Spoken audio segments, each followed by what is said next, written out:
ሰላም ጤና ይስጥልኝ እንደምን አላችሁ ውድ ዩቲዩብ ቻናል ተከታታዮች። ይህ ልጆችና ልጆች ነክ ጉዳዮች እንዲሁም ደግሞ ሲንግል ፓረንትን በተመለከተ የምንወያይበት ቻናላችን ነው። ሰብስክራይብ በማድረግ ቤተሰብ ይሁኑ። ዛሬ ደግሞ ሀሳብ ይዤ መጥቻለሁኝ። ይህም ደግሞ ምንድነው እሱ የሴቶች የኋላ ታሪካቸው ለማህበረሰቡም ሆነ ለቀጣይ ለምትመሰርተው ቤተሰብ እንቅፋት ነው። የወንዶች የኋላ ታሪክ ደግሞ ጭራሽኑ አይታሰብም። እኛ የምንኖርበት ሶሳይቲ እንዴት አድርገን ነው ብዙ ጊዜ ይሄ ቻናል የሚያወራው እኛ የምንኖርበት ሶሳይቲ ወይም ማህበረሰብ ያለውን አስተሳሰብ ኋላ ቀር የምንለውን አስተሳሰብ ለመቀየር በተለይ ደግሞ ሴቶች ላይ ሲሆን ምንም ነገር ጉልህ ይሆናል እና ያንን ነገር ለመቀየር እንዲሁም ደግሞ በአንድም በሌላ መልኩ በተለያየ የህይወት አጋጣሚ ውስጥ ትዳራቸውን ያጡ ልጆቻቸውን ብቻቸውን የሚያሳድጉ ወላጅ እናቶችን የሚያበረታታ ቻናል ነው ማለት ነው። ስለዚህ ዛሬም ይህንን ሀሳብ በመያዝ ነው የመጣሁት። የሴቶች የኋላ ታሪክ ማለት ምን ማለት ነው? ማህበረሰቡ ላይስ እንዴት ነው ተጽዕኖ የሚፈጥረው? እንዴት ነው እሱ ከወንዶች በተለይም ተመሳሳይ የህይወት አጋጣሚ ያላት ሴት ልጅ እና ተመሳሳይ የህይወት አጋጣሚ ያለው ወንድ ልጅ ማህበረሰቡ ጋር ምን አይነት አቀባበል ነው ያላቸው የሚለውን ጥቂት እናያለን ማለት ነው። ተመሳሳይ የህይወት አጋጣሚ ለምሳሌ በተመሳሳይ መልኩ ቢያገቡ ተመሳሳይ የህይወት ስታተስ ቢኖራቸውና በተለያየ የህይወት አጋጣሚ ውስጥ ሲያልፉ ከትዳር አጋሮቻቸው ጋር ባይግባቡ እና ቢለያዩ ልጆቻቸውን ብዙ ጊዜ ልጆችን ይዛ የምታሳድገው እናት ነች። ልጆች እናታቸው ጋር ይሆናሉ። ባል የነበረው ሰው ደግሞ የራሱን ህይወት ይቀጥላል ማለት ነው። ያም ማለት ወይ ያገባል ወይም እሱ በተመቸው የህይወት ስታተስ ውስጥ መኖር ይቀጥላል። ግን ደግሞ እዛ ውስጥ መኖር ሲቀጥል ምናልባትም እሱ ሌላ የህይወትን ለማስቀጠል ሌላ የህይወት አጋር መርጦ አብሮ ሊኖር ይችላል። ማህበረሰቡ የእሱን ማግባት ሆ ብሎ እልል ብሎ ወጥቶ ሲድር በሬ ሰንጋ ጥሎ አንድ አይደለም ሁለት ሶስት ሲያገባ ሲድረው እችኛዋን እናት ግን ማንም ሰው ምንም ብታደርግ እንደ ስህተት እንደሰራች ተደርጎ ተጽዕኖ ተደርጎባት ትኖራለች። ይልቁንም ፈርታ ዝቅ ብላ ራሷን እኔ ሲንግል እናት ነኝ ወይም እኔ ሲንግል ፓረንት ነኝ ብላ ራሷን ገልጻ ለመኖር እስክትፈራ ድረስ የእሷ ኮንፊደንስ አለመኖር ልጆቿን እስከሚያሸማቀቅ ድረስ ያ ማለት ምንድነው? ወንዶችና ሴቶች እኩል ተቀባይነት ስለሌላቸው በኛ ማህበረሰብ ውስጥ ባደግንበት በኖርንበት ማህበረሰብ ውስጥ ምክንያቱም ማንም ሰው ያለ ችግር ወይም ያለ አንዳች ምክንያት በቂ ምክንያት ማለትም ትዳሩን ሊፈታ አይችልም። በጣም በእርግጠኝነት በቂ ምክንያት ሳይዝ ማንም ሰው ትዳሩን ወይም ይሄ ይሆነኛል፣ ይመቸኛል፣ እኖርበታለሁ፣ ህይወቴን እቀጥልበታለሁ ብሎ የመሰረተውን የህይወቱን አጋር ዝም ብሎ ትቶ አይሄድም። ወይም ደግሞ ትላንትና ላይ የነበራቸው ወይም የነበረው የባህሪ ችግር ወይም ትላንትና ላይ አብሮት የነበረው ማንነቱ ደብቆት ሌላ ማንነት ለመፍጠር ደብቆት ያንን ሲያኖር ከነበረ መሀል ላይ ያ ማንነት ሲገለጥ ወደ ነበረበት ሲመለስ ሊሆን ይችላል። ከዛ በተረፈ ግን በጣም በብዙ አይነት ችግር ውስጥ ሲያልፉ ፍቺን መርጠው በተለያየ ህይወት አጋጣሚ ሲኖሩ ማለት ነው የተለያየ ህይወት መንገድ ይመርጣሉ። ያም ሆኖ ማህበረሰቡ እስካሁን ሴት ልጅ ላይ ያለው ተጽዕኖ ስፔሻሊ እኛ ሀገር ማለት ነው ተመልሳ ማግባት እንደምትችል፣ ተመልሳ ህይወት መመስረት እንደምትችል፣ ልጆቿን በስነስርዓት ማሳደግ እንደምትችል፣ ከልጆቿ ጋር ሰላማዊ ህይወት መኖር እንደምትችል አቅም እንዳላት ማህበረሰቡ ያን አያሳያትም። ይልቁንም ትዳርሽን ለምን ትተሽወጣሽ? ለምን ቤትሽን ትተሽወጣሽ? ለምን እንደዚህ ሆንሽ? ለምን እንደዚህ ሆንሽ? ያችን እናት ለምን ያን እንዳደረገች ከመጠየቅ ይልቅ ተጽዕኖ ማድረግ። ስቲል ሚዲያ ላይ እንኳን የምናየው ነገር ሲንግልነት እንደዚህ ነው፣ ሲንግልነት እንደዚህ ነው። ሰው ሲንግልነትን አይመርጥም፣ ብቻ ልጅ ማሳደግን አይመርጥም።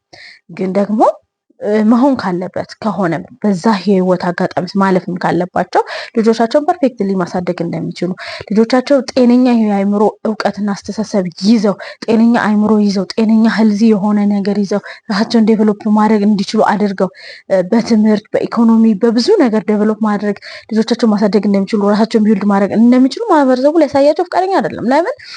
ተመሳሳይ ከአንድ ቤት እየወጡ ባልና ሚስትን ወደ ማህበረሰቡ በሲንግልነት ሲቀላቀሉ ሁለቱንም እኩል አቀባበል ስለሌለው ወንዱን አፕሪሼት ያደርጋል፣ ሴቷን ዶሚኔት ያደርጋል።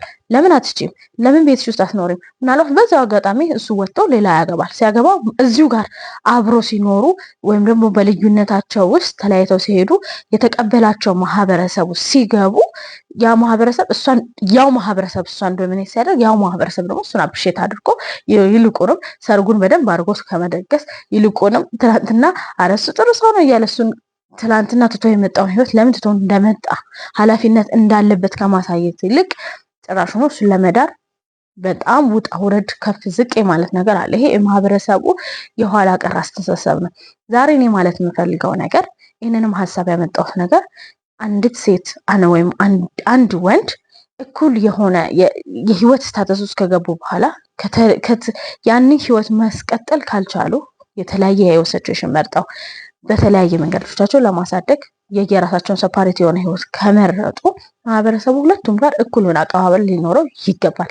ምክንያቱም እሷም ትችላለች፣ ልጆቿን ማሳደግ ትችላለች፣ እንዳልኩት ሄልዚ የሆነ የህይወትን መንገድ ማድረግ ትችላለች። ኮሚኒቲው የሚያጋባባትን መጥፎ አስተሳሰብ ወደኋላ አድርጋ ማለት ነው። ግን ማህበረሰቡ ዛሬም መቀየር ያለበት ያችን እናት እንደዛ እንድትሆን ያደረጋት አንድ ሌላ ግለሰብ አለ። ያን ግለሰብ አፕሪሼት ከማድረግ ይልቅ እሱንም በተመሳሳይ መልኩ መወቀስ ካለበት መውቀስ፣ እሷም በተመሳሳይ መወቀስ ካለባት መውቀስ፣ አፕሪሼት መደረግ ካለባቸውም ግን እኩል ነው ሁለቱም አፕሪሼት መደረግ ያለባቸው። ከአንድ ቤት የወጡ ወደ አንድ ማህበረሰብ ውስጥ የተቀላቀሉ ቤተሰቦች በተለያየ መንገድ መቀበል በራሱ የተሳሳተ ነገር ነው ብዬ ነው ማስበው። ምክንያቱም እሱም ሲኖር የነበረው አንድ ቦታ ነው። እሷን ብታገባ እንደ ማንኛውም ሰው ወይም የራሷን የህይወት ስታይል ብትመርጥ እንደ ማንኛውም ሰው ስለምትችል ማድረግ ስለምትችል እንደገና ደግሞ የትኛውም ህይወት ስታተስ ላይ እሷ ብቻዋን ጥፋተኛ ስላልሆነች ነው።